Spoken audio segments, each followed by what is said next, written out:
ఇక చూడు రే, తెలంగాణ రాష్ట్ర ప్రజలందరూ వినాల్సిన ముచ్చటకి ఇది. మనం ఎన్నుకున్న ఎమ్మెల్యేలంట అసెంబ్లీ సమావేశాలకు హాజరైతలేరంట. ఒక్కొక్కసారి 20 మందే ఉంటున్నారంట అసెంబ్లీ సమావేశంలో. ఇక కొంతమంది పోతారంట, మోతవర్లు కొంతమంది పోయి పలాని నియోజకవర్గం ఎమ్మెల్యే వచ్చినాడు లైలే వచ్చిన సార్ ఎస్ఆర్ అంటాడంట. పత్త లేకుండా డ్రైవర్కి వెంటనే మెసేజ్ పెడతాడంటే నాకు హాజరు పడ్డది, నువ్వు కార్ రెడీ చేసి పెట్టరా పిల్ల, రివర్స్ ఉన్నదా, చక్కగా ఉన్న బయట ఎట్టు ఉంది, చక్కనే ఉంది సారా, నేను వస్తాను ఎక్కుతాను, పత్త లేకుండా వ్యక్తిలో ఉండాలని చెప్తారంట. హాజరు వేసుకొని ఆడికెళ్ళి పత్త లేకుండా వ్యక్తారంట. విప్పులు, ముఖ్యమంత్రి, మంత్రులు పిలిచినా కానీ అసెంబ్లీకి సమావేశాలకు మాత్రం పోతలేరంట. మరి ఏమక్కరే గెలిచిరు సార్ మీరంతా? ఏమక్కరే గుడి గుర్రాల పనులతో గెలిచిరా?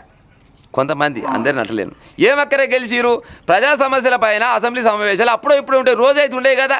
రోజుకు సుమారు 10-15 వేల రూపాయల జీతం తీసుకొని ఇంట్లో వంతందుక లేకపోతే రియల్ ఎస్టేట్ ఆఫీసులో వంతందుక మిమ్మల్ని గెలిపించింది.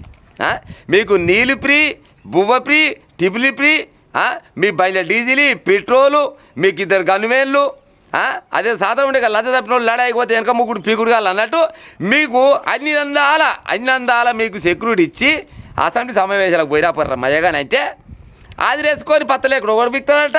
కొంతమంది ఏమో అటెంకల్ని అడిగి పెట్టారంట. మరి ఏమక్కరే గెలిచినట్టు?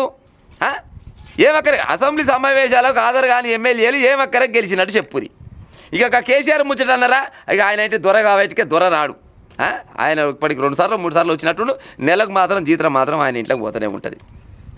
ఉత్తపుణ్యాన్ని తింటేందుకు జర్నల చెరం అనిపించాలి సార్లు. మా అమ్మగానే అసెంబ్లీ సమావేశాల కంటే పోయే ఉపాయం చేయరు. ముఖ్యమంత్రి చేసినా పోరు, మీరు విప్పులు చేసినా పోరు, మంత్రులు చేసినా పోరు. మరి ఎవరు చేస్తే పోతారు? మరి ఏమక్కర గెలిచిరు? దమ్ముడి రాజీనామా చేసి ఇంట్లో అనుకోని రియల్ ఎస్టేట్ వ్యాపారాలు చేసుకోరాదు మరి.